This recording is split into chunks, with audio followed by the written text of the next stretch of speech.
14ನೇ ಅಧ್ಯಾಯ.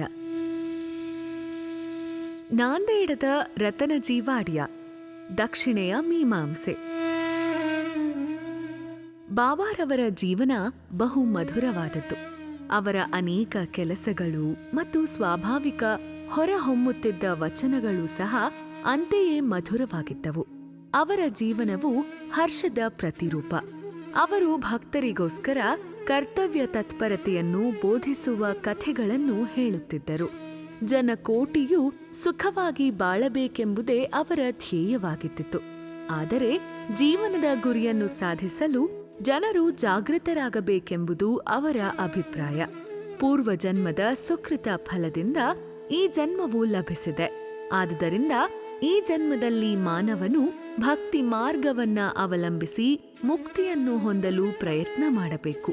ಆದುದರಿಂದ ನಾವು ಉದಾಸೀನರಾಗದೆ ನಮ್ಮ ಜೀವನದ ಅಂತಿಮ ಅನಂತ ಗುರಿಯನ್ನು ಸಾಧಿಸಲು ಸತತವೂ ಶ್ರಮಿಸಬೇಕು. ಸಾಯಿಬಾಬಾರವರ ಲೀಲೆಗಳನ್ನು ನೀವು ಪ್ರತಿದಿನ ಕೇಳಿದರೆ, ಪ್ರತಿದಿನವೂ ನೀವು ಅವರನ್ನು ಭಕ್ತಿ ಭಾವದಿಂದ ನೆನೆದರೆ ನಿಮ್ಮ ಮನಸ್ಸಿನ ಚಂಚಲತೆ ದೂರವಾಗುತ್ತದೆ ಮತ್ತು ಅದು ಕೊನೆಗೆ ಪರಬ್ರಹ್ಮನಲ್ಲಿ ಲೀನವಾಗುತ್ತದೆ. ನಾಂದೇಡದ ರತನಜಿ. ನಿಜಾಮ ರಾಜ್ಯದಲ್ಲಿನ ನಾಂದೇಡದಲ್ಲಿ ರತನಜಿ ಶಾಪುರಜಿ ವಾಡಿಯಾ ಎಂಬ ಒಬ್ಬ ಧನಿಕರಿದ್ದರು. ಅವರಿಗೆ ಐಶ್ವರ್ಯಕ್ಕೇನೂ ಕೊರತೆ ಇರಲಿಲ್ಲ. ಮೇಲೆ ನೋಡುವುದಕ್ಕೆ ಸಂತೃಪ್ತನಾದಂತೆ ಕಂಡರೂ ಅವರಿಗೆ ಮನಸ್ಸಿನಲ್ಲಿ ದುಃಖವಿತ್ತು. ಪ್ರಪಂಚದಲ್ಲಿ ಯಾರೂ ಸಂಪೂರ್ಣ ಸುಖಿಯಾಗಿರಬಾರದೆಂಬುದು ಆ ಭಗವಂತನ ನಿಯಮವಿದ್ದಿರಬಹುದು. ಅವರು ಧರ್ಮಿಷ್ಠರೂ ಉದಾರಿಯೂ ಆಗಿದ್ದರು. ಆದ್ದರಿಂದ ಜನರು ಅವರನ್ನು ಸುಖಿಯೆಂದೇ ಭಾವಿಸಿದ್ದರು. ಆದರೆ ರತನಜಿಗೆ ಸಂತಾನ ಪ್ರಾಪ್ತಿ ಇಲ್ಲದುದರಿಂದ ಶಾಂತಿ ಇರಲಿಲ್ಲ. ಭಕ್ತಿ ಅಥವಾ ಪ್ರೀತಿ ಇಲ್ಲದ ಕೀರ್ತನೆಯು, ವಾದ್ಯಗಳ ಹೊಂದಾಣಿಕೆಯಿಲ್ಲದ ಸಂಗೀತವು, ಯಜ್ಞೋಪವೀತವಿಲ್ಲದ ಬ್ರಾಹ್ಮಣನು, ವಿವೇಕವಿಲ್ಲದ ಬುದ್ಧಿವಂತಿಕೆಯು, ಪಶ್ಚಾತ್ತಾಪವಿಲ್ಲದ ಯಾತ್ರೆಯು, ಹಾರವಿಲ್ಲದ ಆಭರಣ, ಸೌಂದರ್ಯವೂ ಇರುವಂತೆ ಸಂತಾನವಿಲ್ಲದ ಗೃಹವು ನಿಷ್ಪ್ರಯೋಜಕ. ರತನಜಿಯು ಹಗಲಿರುಳು ಇದನ್ನೇ ಕುರಿತು ಚಿಂತಿಸುತ್ತಿದ್ದರು. ಹಾಗೆಯೇ ಮನಸ್ಸಿನಲ್ಲಿ ದೇವರು ನನಗೊಬ್ಬ ಪುತ್ರರನ್ನು ದಯಪಾಲಿಸುತ್ತಾನೆಯೇ ಎಂದು ಕೊರಗುತ್ತಿದ್ದರು. ಈ ಚಿಂತೆಯಿಂದ ಆಹಾರ ಮುಂತಾದವುಗಳಲ್ಲಿ ಆಸಕ್ತಿ ಇರಲಿಲ್ಲ. ರತನಜಿ ದಾಸಗಣು ಮಹಾರಾಜ ಅವರಲ್ಲಿ ವಿಶೇಷ ಗೌರವವಿಟ್ಟಿದ್ದರು. ಅವರನ್ನು ಕಂಡು ತಮ್ಮ ವೇದನೆಯನ್ನು ತೋಡಿಕೊಂಡರು.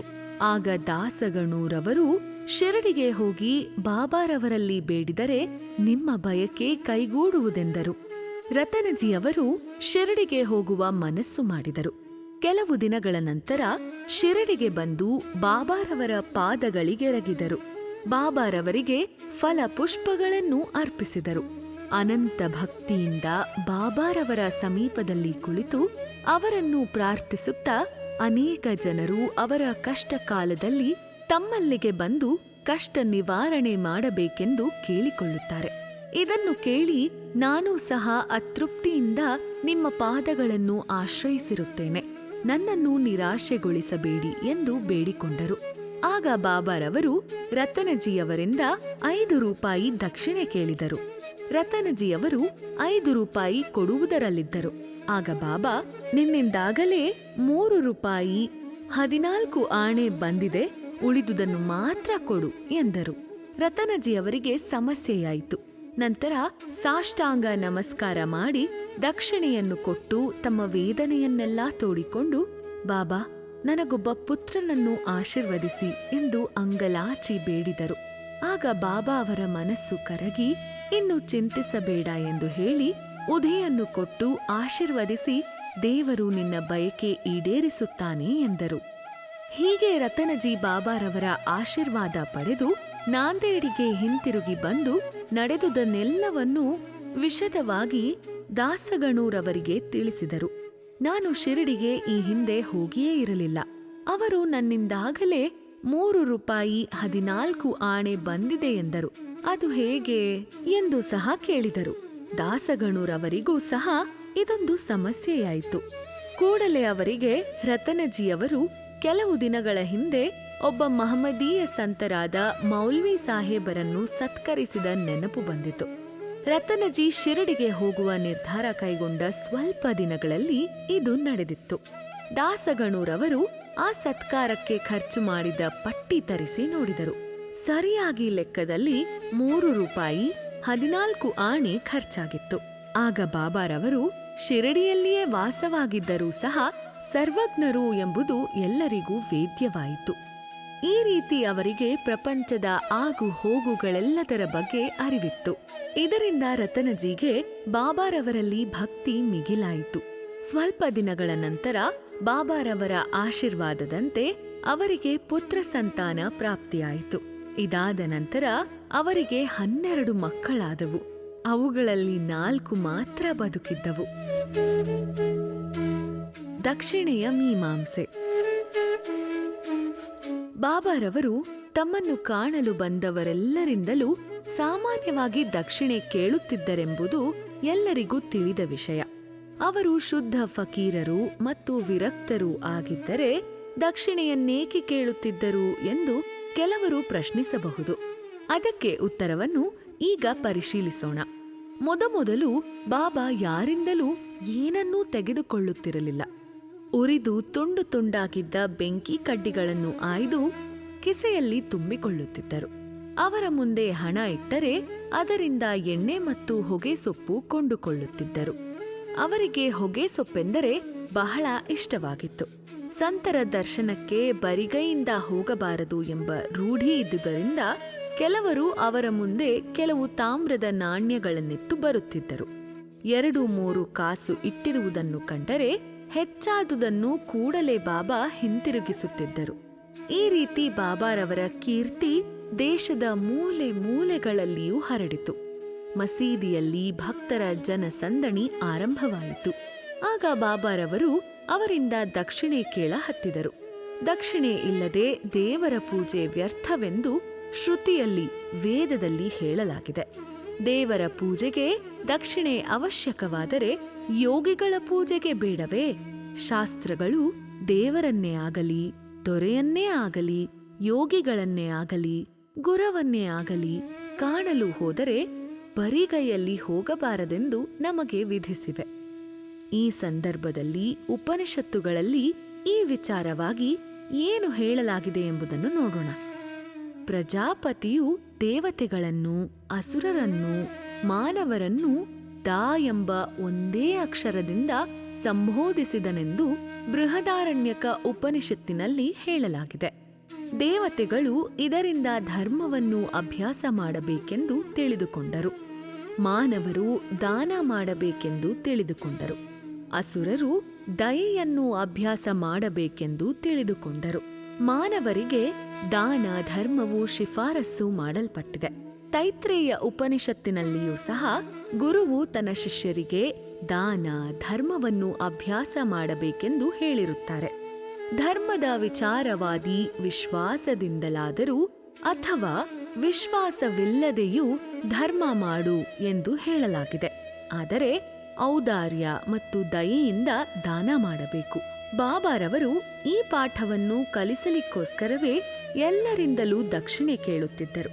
ಆದರೆ ಬಾಬಾರವರೇ ಹೇಳಿರುವಂತೆ ಅವನಿಂದ ತೆಗೆದುಕೊಂಡ 100ರಷ್ಟನ್ನು ಅವನಿಗೆ ಪುನಃ ಕೊಡಬೇಕು ಎಂಬುದರಲ್ಲಿ ವಿಶೇಷವಿದೆ. ಈ ರೀತಿ ಘಟನೆಗಳು ಬೇಕಾದಷ್ಟಿವೆ. ಪ್ರಸಿದ್ಧ ನಟರಾದ ಗಣಪತರಾವ ಚೋಪದಾರರವರು ತಮ್ಮ ಚರಿತ್ರೆಯಲ್ಲಿ ಈ ರೀತಿ ಬರೆದಿರುತ್ತಾರೆ.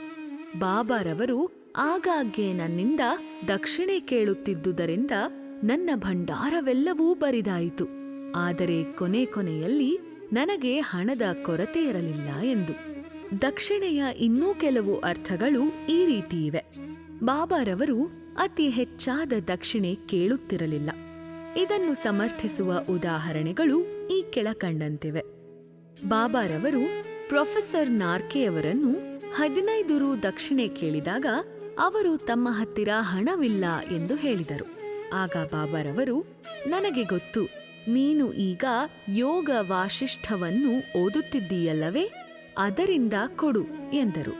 ಈ ಸಂದರ್ಭದಲ್ಲಿ ದಕ್ಷಿಣೆ ಎಂದರೆ ಪುಸ್ತಕ ಪಠಣೆಯಿಂದ ಪಾಠ ಕಲಿತು ಬಾಬಾರವರು ವಾಸವಾಗಿರುವ ಆತ್ಮದಲ್ಲಿ ಆ ನೀತಿಯನ್ನು ಇಡುವುದು ಎಂದು ಅರ್ಥ.